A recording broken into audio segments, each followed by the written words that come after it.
എല്ലാവരും വിചാരിച്ചു യെരമ്യാവിന്റെ കഥ കഴിഞ്ഞു, പൊട്ടക്കിണറ്റിലിട്ടിട്ട് അവനെ നശിപ്പിക്കണമെന്ന് ആഗ്രഹിച്ചു.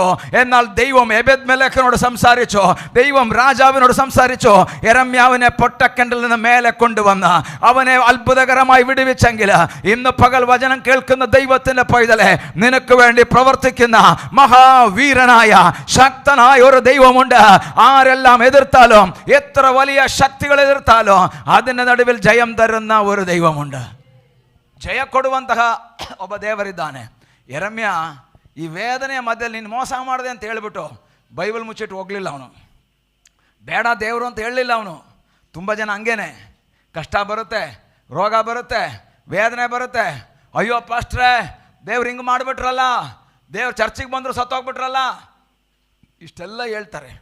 ಆದರೆ ವಾಕ್ಯ ಹೇಳುತ್ತೆ, ಚರ್ಚಿಗೆ ಹೋದವನು ಸಾಯ್ತಾನೆ, ಚರ್ಚಿಗೆ ಹೋಗದೇ ಇರೋನು ಸಾಯ್ತಾನೆ. ಏನು ಚರ್ಚಲ್ಲಿ ಮಾತ್ರ ಸಾಯ್ತಾ ಇದ್ದಾರೆ.